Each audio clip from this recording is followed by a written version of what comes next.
All right, well, there's a lot of folks that stayed pretty late in the day. I love to see that. We've got an exciting panel here. My name is Cole Cruz. I work for UScellular, and we're going to be talking about quantum computing today. So we have an interesting panel. We have Mauricio Subieta from Nokia, Scott Broadwell from Southern California Edison, and David MacDonald from GE Vernova.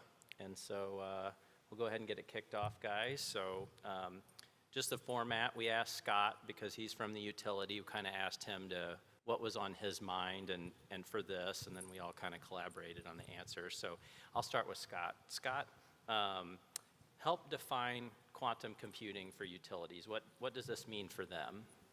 Wow, interesting. So, when you look at quantum computing, it is really that next generation of compute. Traditional computing is processes in a very serial manner. Quantum computing processes data in a more parallel stream. So when we, from a utility perspective, we look at this as, the ability to process very complex algorithms and process lots of data in a very efficient manner. What, Mauricio, from the Nokia perspective, what are you guys doing with quantum computing? What does it mean to you guys? Well, quantum computing is a topic of research that Bell Labs has been working in for many, many years. We are actually developing a quantum computer of our own, and we've seen collaborations with the likes of IBM and other industry players. And we see that this is definitely an important tool that is going to help out meeting some of the requirements of high compute needs. Think of potentially, and I think that there was a question earlier in the day about quantum computing and AI. We know how AI and the data centers, just the previous discussion we're having, really require a lot of power and a lot of infrastructure to be deployed. If we have the advent of quantum computing within the next few years, that could change that completely. But then again, it may rely on AI for us to bridge that gap. So it's a bit of a catch-22 right now between AI and quantum computing, being in the stage of development for both. That not sure how it's going to play out, but definitely something that is going to potentially be a breakthrough for many, many things coming on in the future. I think Scott mentioned something about how it's going to help our utilities do better simulation. So I think that's going to be definitely something that is going to improve on how utilities really do forecasting, I believe, as well as it's going to help with other areas. So we see that as an emerging technology. It's right there. We're almost there. There are still some technical issues that need to be solved. We can discuss that a little bit later, but I think that it's going to be a breakthrough whenever it's available in the industry. Great. David, from the GE perspective? Yeah, so quantum computing is a new emerging approach to information processing that takes advantage of the properties of quantum mechanics. And I think it's going to impact utilities in 3 ways. So firstly, a quantum computer can resolve combinatorial problems such as grid optimization or grid planning in a much, much faster way. But on the other hand, more concerningly, our current public key cryptography and the encryption that secures our communication protocols could become quantum vulnerable. But that is to say that the mathematical problems that underpin that encryption could become resolved in an exponentially faster way with quantum algorithms. And thankfully, what quantum communication does is it provides security against these kind of threats. So it gives us not just better encryption, but security against eavesdropping attacks. And the 3 properties of quantum mechanics that are used to give these opportunities and these threats are superposition, entanglement, and interference. So quantum elements, qubits, are not just able to register 0 and 1 like classical bits, but they're also able to register a whole range of combinations between 0 and 1 and all at the same time. This is superposition, and this is what allows quantum computers to investigate many different parallel options at the same time to the one problem. And that's what makes it so good at grid optimization. It's what makes it also so good at, or so dangerous for breaking cybersecurity encryption. Okay, then we have, when a qubit is actually measured, the superposition collapses and a 0 or 1 results. And this is interference. And this interference is what allows quantum key distribution to be so effective in protecting against an eavesdropping attack. And then we have entanglement. And entanglement is when two quantum elements, such as photons, become so correlated together that the state of one photon will instantly impact on the state of the other. And this is what allows a quantum algorithm to so elegantly model the complex interdependencies between generation, demand, and network constraints, for example. So when we were talking, looking at what we were going to talk about was cybersecurity. So I think Scott had a different perspective than breaking the encryption, but maybe increasing encryption or unbreakable encryption. Maybe you can speak about that. Yeah, it's actually, they both go hand in hand, because there is the potential of quantum computers breaking standard encryptions. We're also looking at quantum computing as creating the next cryptography and making it an unbreakable. You know, Dave and I were talking that, you know, we're starting a pilot with Caltech, and we're looking at doing network encryption using quantum cryptography in order to protect our end-to-end. And we had also all discussed is this computation on like day-ahead pricing and some of the real-time computational power that we can't do we just can't do it right now. So yes, there's a lot of applications. Mauricio, do you have anything to add to that? Yeah, I think that both the capabilities of quantum computing to provide quantum-safe algorithms, as well as the capabilities of a quantum computer to break the current algorithms, has been documented very at length in some cases. One of the algorithms actually was developed by a former Bell Labs employee, Shor's algorithm. What we see now and what we are looking at is how the industry and the regulatory bodies are reacting to it. We actually have seen NIST that has come up with now 4 specific algorithms, or 3, I think, that actually are post-quantum compute. So meaning that they are safe to quantum computers because the way that they were designed. And there was an actual competition going on for many years into defining which ones of those algorithms are, not only for encryption, but also for identity and also for digital signatures. So we've had those now, and NIST is actually already approved some of those. So I think that the industry is going to start moving into that way, so that potentially new products coming into market in the next few years are going to be safe for quantum, against quantum computer attacks, at the same time using quantum computers to create those algorithms and validate them. But until that happens, we definitely have to be aware, not only that potentially quantum computers available now could break the potential algorithms that we have now, that is given the right circumstances, but I think that we are seeing a lot of development on that side. So I think just complementing with what David and Scott mentioned is we really see this both positive and negative sides of quantum computing and how this thing is now affecting regulation. And potentially that's going to lead into how, for example, bodies like NERC or FERC are going to say, well, now you have to use this type of algorithms. And we've seen that. You are being part of the industry, and I believe, obviously, we know how regulation really affects us. In a lot of cases, we need to meet those requirements, which is something that puts a lot of burden in the utility. So having an idea of what that entails now, I think it's very helpful. And that's one of the reasons why potentially we have these discussions here is we really need to start learning about what are the pros and what are the cons, what are the things that are happening, what's the reality, and what to expect down the line.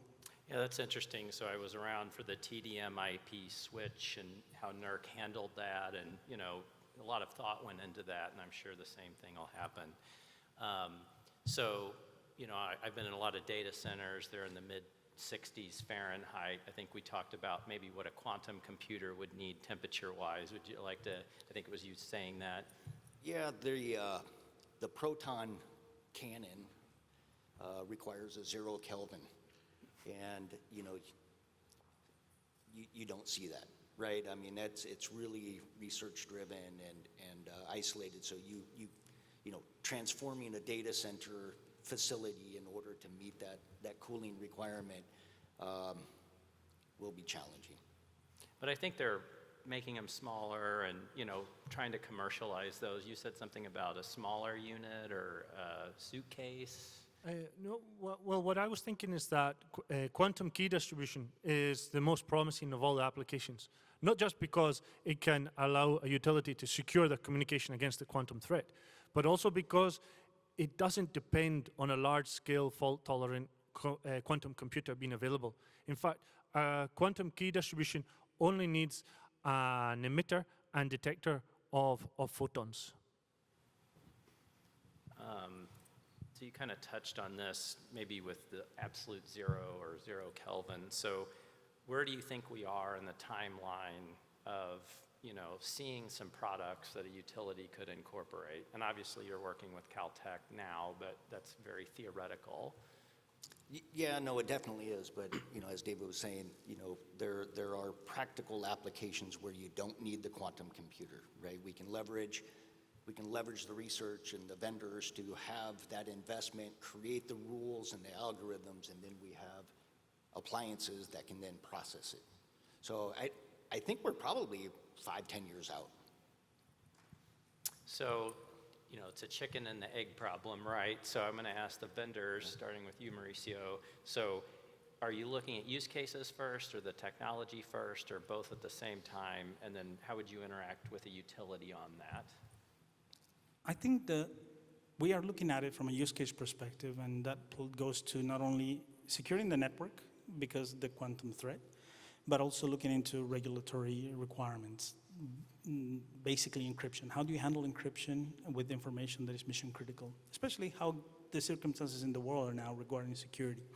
So we have a line of products that actually are providing a quantum-safe encryption transport mechanism, an optical mechanism, and we've been working towards having that because we know that the potential advent of the quantum computers may break those algorithms, AES 256, for example.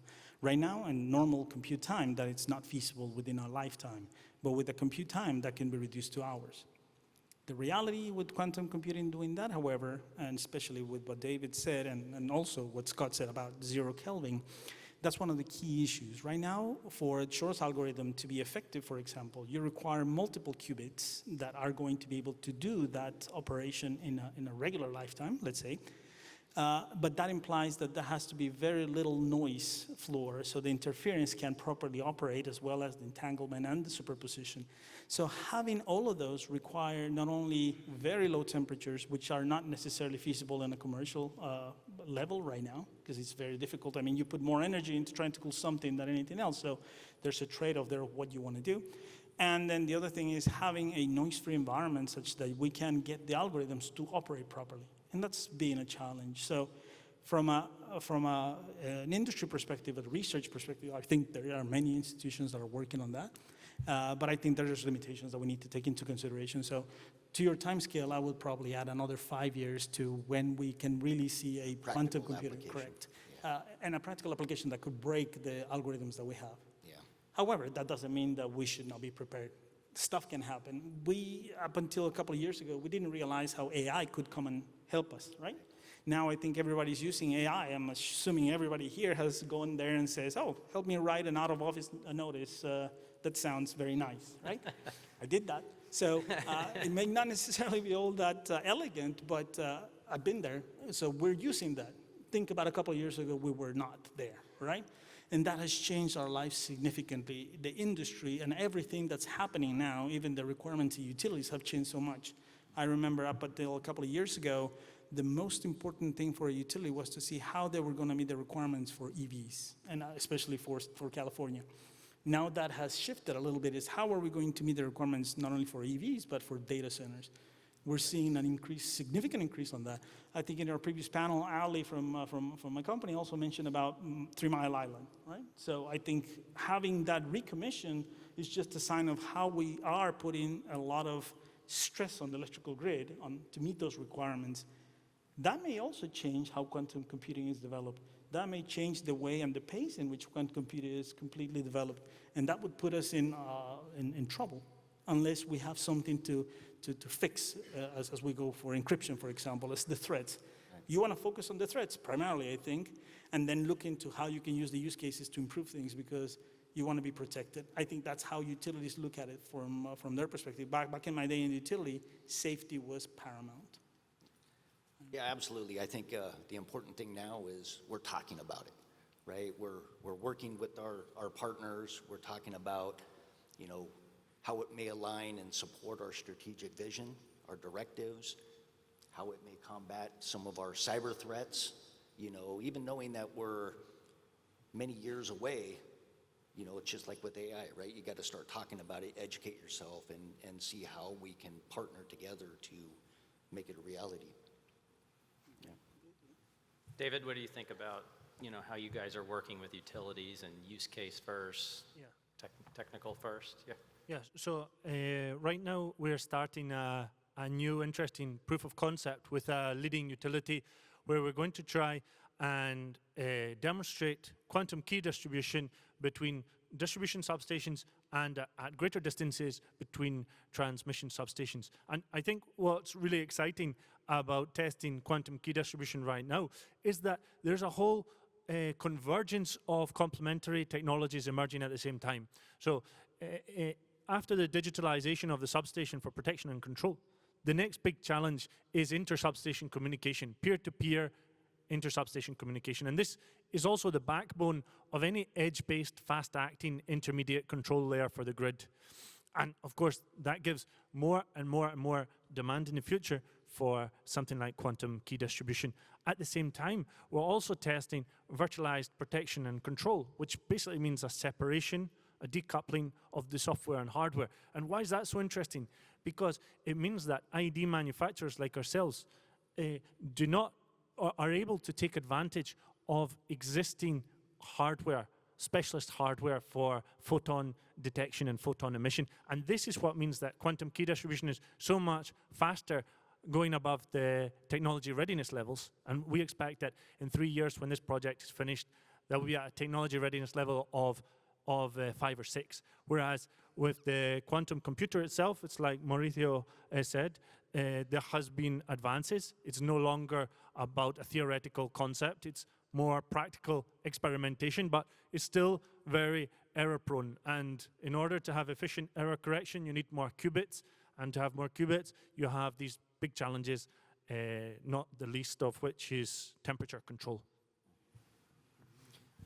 So I don't know, I worked for a utility for 10 years before I came to UScellular, and one of the things that I like to think about is what can we do now to set us up for the future? So what, building facilities, technology, gear, all that kind of stuff. So it sounds like all of you are thinking about that, and what decisions we can make today that will set us up, for the future. So Scott, in that vein, what can utilities or what are you guys doing now to prep for that? Manpower, facilities, what are you guys thinking about that?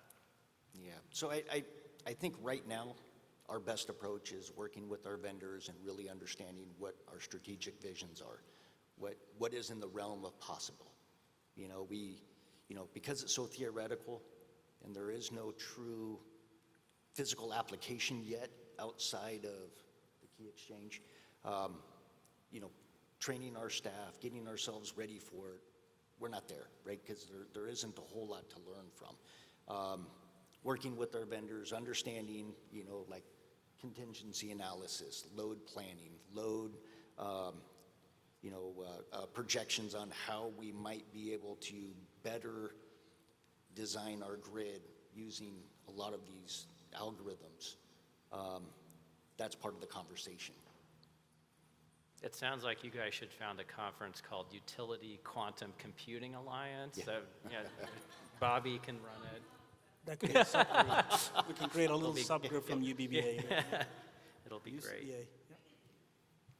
So, trying to think of how I want to ask this question. So, how does Southern Cal think about investment? And then for the private LTE, when it got started, how much should the vendor invest in the utility? What should the vendor think investment? Where do you guys think investment should be right now? So, like I said earlier, we're doing the same pilot with Caltech, so we have some level of investment there. Working with our vendors and our partners to understand, how we can come together, I think is important. Right now we need to really understand, again, I go back to what is in the realm of possible, right? and being able to show the value of introducing some net new capability. You know, because the technology is very error-prone, using some of these calculations and algorithms into, you know, practical applications at this point might not be the right thing when it could compromise our reliability. Maybe we can dive down into some more use cases like grid modeling and things like that. And I'll start with David. You kind of had talked a little bit about the pricing, and so I'll let you expand on that. Yeah, I think one possible theoretical use case that could be very, very interesting is being able to do things like the contingency analysis. Why? Because with quantum computing, you can do this combinatorial type problem much, much faster. And right now, what's the general state of play is that these calculations are done the day ahead. What's the problem with doing it the day ahead? Is that it means that you're not able to take advantage of all your actual power transfer capacity to maximize your renewable output, especially when you add to the mix new technologies like dynamic system rating that are able to manage congestion, reroute power flows, and create extra additional power transfer capacity. So if you've only got a calculation from the day ahead, you've already constrained your distributed generators, how much they can generate. But if you're able to do these calculations a little bit closer to real time, then you're able to get so much more enhancement out of your existing grid infrastructure. Yeah, I think that's a good thing that utilities are beginning to think about more, is how we can utilize those assets, because there's a whole bunch of threats coming. We all know what those are, but how do we mitigate those? So I think that's great. Mauricio, do you have any other specific use cases you'd like to talk about? Sure. I'm going to look at it from the operational perspective of a utility. One of the things that utilities have been doing is trying to find a way in which to forecast how they're going to meet those unforeseen events, potentially natural disasters and things, because we're seeing those more and more nowadays. And we just see, and I don't know if you guys are aware of what happened in Spain, for example, in Valencia, there's a lot of people that died because the storms there poured rain in a matter of 8 hours, what normally they get in a year. And that affected completely. I mean, the disaster is great. Look at how the utility is going to have to keep up with that and have to try to solve the issues to restore electricity to make the people at least try to recover a little more easily. Let's look at what just happened to me. I was supposed to be here yesterday, but because of all the tornadoes that happened in Oklahoma, I couldn't be here. Luckily, there was not a lot of life that was lost, but there's a lot of infrastructure that was affected. And I can, talking to my friends at OG&E, I know that they're struggling trying to go and meet those areas that were affected. I think quantum computing will offer a possibility to do the forecasting, just like we're doing load and demand on how we're going to use renewables, into how those I would say atmospheric events, meteorological events, or any other type of things, potentially even going into the realm of detecting or predicting when earthquakes are going to happen, especially in the area of California, where we know that the thing is, everybody knows that's impending, nobody knows when it's going to happen. Having a way to model that and having a way to compute that type of information in a real-time perspective and analyzing it as information is being fed into the system because of how nature really reacts instantaneously in certain sort of cases, I think that would be a very important use case for a utility to take into consideration, not only to understand where the impact is going to be and how to potentially react to it preemptively, not reactively. I know that a lot of people have been suffering this, and in cases, what just happened a few weeks ago in Kentucky, I believe, they were actually having a lot of problems with rains. In Georgia, I think it was also, they were having so many issues, and the utility couldn't really restore. And there were a lot of people going in from multiple states to try to recover that. So I think it's important to see that as a use case where quantum computing can help. Yeah, I think we've mentioned what use cases quantum computers could be useful for, but it's also interesting to say what a quantum computer would not be useful for. So a quantum computer is still going to calculate 10 plus 10 at the same speed as a classical computer. In fact, the read rate of a quantum computer is 10,000 times slower than that of a classical computer. So a quantum computer is not the answer for big data type problems. In fact, quantum computer is useful or is going to excel at big problems on small data. I said I'd throw a curveball, so I don't know the answer to this question. So what do you think what is the impact will be on load? So do you think because AI is driving the reopening of power plants, which who saw that coming? So do you guys have any inkling of where that might increase load growth or decrease load growth? You just said that, you're not getting the big data compute out of that, so it probably won't replace that. Anybody have an idea on that, or are we too far out? I'll give you my opinion.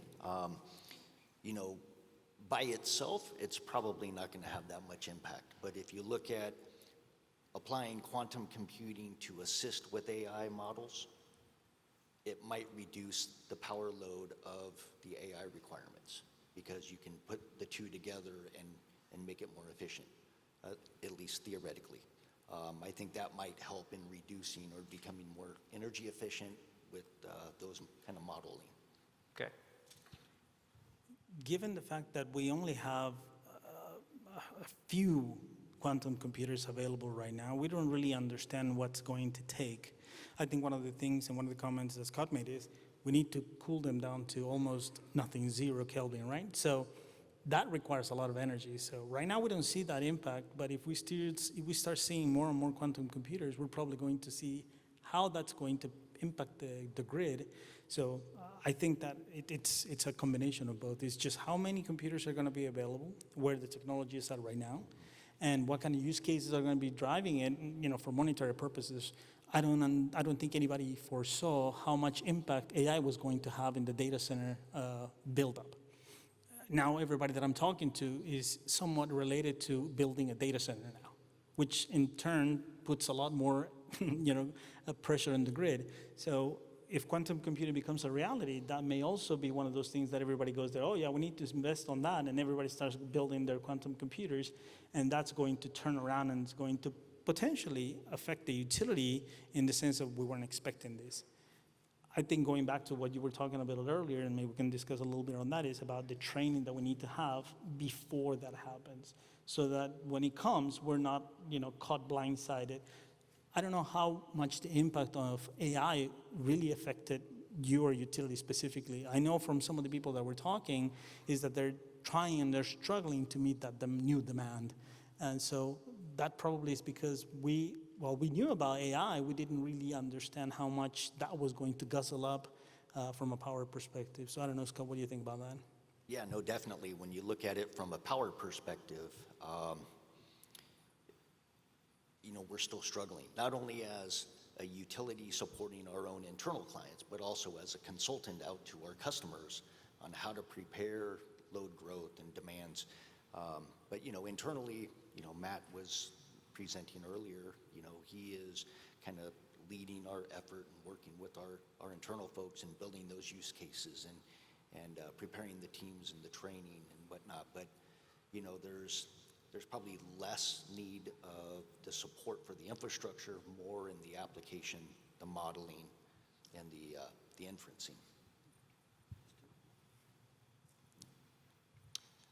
Everybody's got to get started somewhere. So for the audience, where could they start to get information? And maybe where did you guys start to get information that got you interested in this subject? Yeah, well, luckily for us, we partner with Caltech, and we were able to come up with the use cases. I think David may have another perspective on how they are supporting the other utilities in their research projects. But yeah, I don't have an answer for that. I give money to Wikipedia all the time Yeah, because right. I use it during job Google. interviews, on the phone or whatever. It's very handy. Yeah, I think that proof of concepts, partnerships between the utilities and manufacturers for proof of concept, it is an excellent way, not just of getting the technology further up the technology readiness level, but also getting in-house that requisite knowledge that you need to be able to do a business as usual implementation when the technology is ready for it. I'm going to step into the shoes of my previous job when I was at the utility. And I think that training and awareness at all levels is very important. I'm going to make a little comment about how it would have been great to have UBBA when we were starting to do private LTE. And I've been in this boat for many years, as you well know. And one of the toughest things was to try to convey a message to ensure that utility was going to be able to use this technology for their use cases in a very efficient way, despite some of the complexities that could happen, not only obtaining spectrum, but also the actual technology. Had we had training, had we had the capability of the UBBA presents to utilities to understand this and put them to test, it would have been fantastic, and probably the learning curve would have been flattened a whole lot more. I'm going to put that to the same topic of quantum computing. I think it's important to start discussing early, from a utility perspective, to understand what it means. David presented a discussion of what is a quantum computer, and it's great. Sometimes that message, however, it doesn't resonate. I think David and Scott and I understand it because we've been in that world, and we understand what's superposition, we understand what's interference and entanglement. And those are concepts that, while they are in the realm of quantum physics, and everybody thinks, that's a little something that I'm probably not going to be ready for dinner tonight, we can start discussing that in a way to understand how those concepts, while potentially esoteric, they have an actual impact on how things in the technology are going to be driven. If we start with this early on, and we have discussions about not only use cases, but potential threats and potential technology that we're using right now with actual quantum key distribution, for example, and the efforts that you're doing with Caltech, and we actually are able to pass that along to other utilities to say, these are the lessons learned. I remember within the utilities, we had a very good communication about topics that were potentially, dire to our existence. Let's talk about that. When NERC came many, many years ago, we had a huge forum of people discussing, how are we going to do this? What is this? We're not even in the packet world. Are we going to be impacted or not? There was a lot of confusion, but utilities were able to talk to each other and find a way to understand those requirements. I think the same thing could happen with quantum computing and the threats and the use cases that may arise. And we can have a better prepared audience when these new things come into life, when we see these things happening, and we're able to not necessarily have a solution, but at least understanding and being able to talk about the problem and finding a solution will be easier at the time. You see these technology adoptions happen over and over again, and they kind of follow a similar path. And so I think probably the takeaway here is continued collaboration and what can we do now for the future. Do you have any open questions or topics you want to cover? One thing that we didn't talk about from practical applications, we talked about the key exchange. We talked about how it might help the utilities with load forecasting and contingency analysis. One other element is really in the cyberspace to help with anomaly detection. Receiving massive amount of data and really coming up and assisting with cyber protections, not just cryptography. So I think that's one element we didn't talk about because it's all associated with massive amount of data processing and like I said, anomaly detection. Great. This was a hard topic to prepare for because it's so leading edge, but I think a lot of us here are leading edge with private LTE, so I appreciate the audience. Do you guys have anything else you want to add? Or? Yeah, just to say a little bit how the quantum key distribution works and to compare it to normal encryption. So normal conventional encryption works on mathematics for secure data transmission. But with quantum key distribution, the information is encoded into photons. And those photons are sent over fiber optic cabling. And each photon has a random quantum state. And together, they make streams of qubits because each photon is polarized in such a way that it has a numerical significance. So for example, a 90-degree angle could be equal to number 1, for example. And the sequence of these qubits, that is the actual key for encryption and decryption of the data. Now, should a malicious actor try and intercept the key, they will first have to try and measure the photons. And when they try and measure the photons, they create a disturbance. And this interference makes the superposition collapse down to a 0 or a 1. The eavesdropping attempt is detected, the key is discarded, and then we start again. So that's how quantum key distribution doesn't just give you that, doesn't just take advantage of the inherent randomness in quantum mechanics to give you better encryption, but it also gives you a much more powerful protection against any eavesdropping attacks, even those which emanate from a quantum computer itself. Excellent. Well, you heard it here first, folks. UQCA. It's, I think we'll all be on the panel and the board. So, All for it. yeah. Do you guys have anything else you want to bring up or talk about on the subject? Oh, There's questions, I think. all right. Yeah, we can hear you. Quantum cybersecurity keys that you're talking about, is it post-quantum PQC technology? Is it using Kyber 1024 for the key exchange? I don't think it's post-quantum. No, Okay. it's not. Okay, I just wanted to clarify that. And then also for the audience, NSA, CISA, and NIST they have a document that you can research for post-quantum security readiness. It's a post-quantum security readiness document it provides a roadmap for preparing for post-quantum cybersecurity threats as well. So. Yep. They actually have those algorithms now that I mentioned earlier, so that document that you're referring to is definitely what's going to give a guide to at least understand what is going to be expected from industry, from vendors like us, like GE and Nokia and others, such that we can implement those and we can actually have quantum-safe algorithms or post-quantum computing algorithms or cryptography like they're called now. So that's a very good comment, thank you. Yeah, because there's a difference between quantum key security and then post-quantum cryptography security are two different forms of security. I just wanted to get that clarified. Thank you very much. Any other audience participation or questions?